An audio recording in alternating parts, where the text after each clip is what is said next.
Assalamualaikum warahmatullahi wabarakatuh, Abah. Waalaikumsalam warahmatullahi wabarakatuh.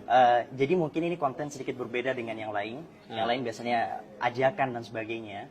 Tapi kali ini ada sedikit pesan yang sering kali kami sampaikan kepada teman-teman saya yang nyalak. Apa tuh? Terlepas dari apapun surveinya, Abah harus ingat sama firman Allah Subhanahu wa taala, "Tu'til mulka man tasha wa tanzi'ul mulka mimman tasha." Allah yang bisa mengangkat sesiapapun yang Allah inginkan, dan Allah juga bisa menurunkan sesiapapun yang Allah inginkan. Jadi apapun yang terjadi terserah Allah ujung-ujungnya. Dan siapa tahu harapan kami bahwa apabila nanti Abah memimpin, kami berharap bahwa Abah nanti bisa punya mentalitas layaknya Sayyidina Umar ibn Abdul Aziz. Beliau pernah berkata bahwa andai kata ada kambing yang mati sia-sia di pinggiran sungai Efrat, niscaya itu merupakan bagian dari tanggung jawabku. Dan perlu Abah ingat, maaf Abah kalau ini kesannya agak sedikit terkesan menggurui, tapi perlu kami ingatkan banget. Andai kata nanti Abah menjadi pemimpin negeri ini, kemudian ada sedetik atau 2 detik Abah menyelewengkan kepemimpinan Abah, 1 detik setelah kematian Abah, sampai hari kiamat nanti, Abah tidak akan pernah tenang. 1 detik setelah kematian Abah, wallahi Abah tidak akan pernah tenang. Dan andai kata Abah bertanggung jawab betul-betul, maka itu adalah ladang pahala terbesar untuk Abah. Kami berharap Abah benar-benar memegang teguh prinsip itu.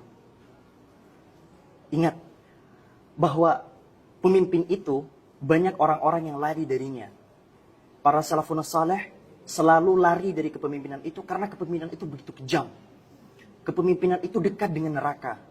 3 orang di dalam hadis riwayat Tirmidzi yang pertama kali masuk neraka adalah pemimpin yang menyelewengkan kepemimpinannya. Maka kami berharap, Abah, kami datang dengan penuh harapan. Kami datang tanpa bayaran.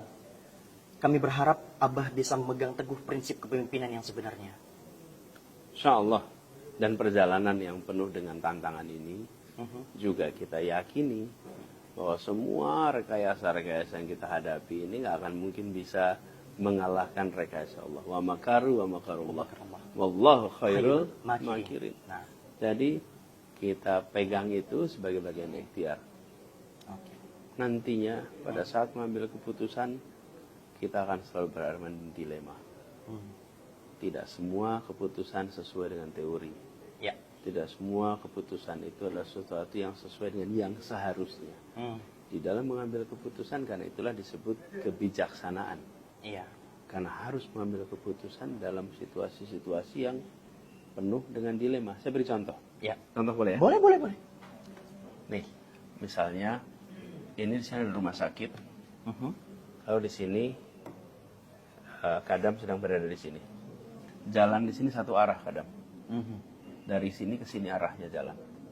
Kadam sedang berada di sini. Pas Kadam di sini ada kecelakaan di sini.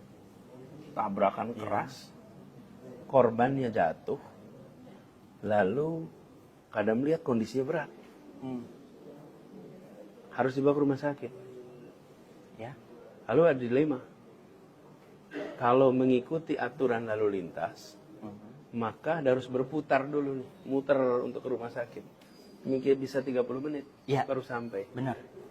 Kondisinya kritis, berat. Tapi kalau dibawa langsung sih berarti harus melanggar lalu lintas. Ya. Nah, di situ namanya judgment. Ya. Nah, nanti akan ada orang yang bilang salah, nggak boleh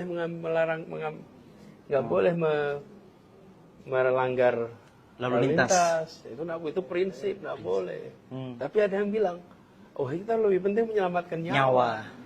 Iya, benar. Nah, disitulah yang saya maksud. Bahwa tidak bisa dalam kenyataannya. Nantinya kita bilang, oh harus pakai 1, 2. Di situ yang namanya kebijaksanaan. Sebagai pemimpin. Di situ ambil keputusan. Tentu dia harus mempertanggungjawabkan. Bagi yang menganggap aturan lalu lintas tidak boleh dilanggar, pemimpin telah melakukan pelanggaran besar. Ya. Karena pemimpin sudah mengkhianati aturan paling dasar, yaitu jalan satu arah. Benar. Oke. Bagi yang satu bilang ini pemimpin sedang melakukan penyelamatan nyawa dalam kondisi darurat. Benar, Akan selalu muncul begitu. benar. Jadi maksud saya, jangan pernah berharap nantinya semua hal pasti disetujui. Ya, Akan ketemu dengan situasi di mana harus mengambil keputusan berdasarkan kondisi. Nah, bagi kadam yang berada di sini, kadam harus memutuskan dalam 5 menit. ya. Bagi orang lain, mendiskusikan bisa 3 jam. Afternya. Tapi kadam di situ 5 menit harus putusin. Mau Ya. pakai yang mana? Muter setengah jam Ya, atau melanggar. benar, benar. Nah, bagi orang yang membahas, dia bisa membahas berhari-hari. Tapi bagi kadam di situ, kadam tidak punya pilihan. 5 menit harus putuskan. Pemimpin seringkali dia harus ambil keputusan dalam situasi yang cepat. Orang yang menganalisa bisa menganalisa berhari-hari sesudahnya. Jadi doakan bisa amanah, istiqomah, Ya. dan didekatkan dengan ikhlas. Insya Allah. Bismillah. Bismillah.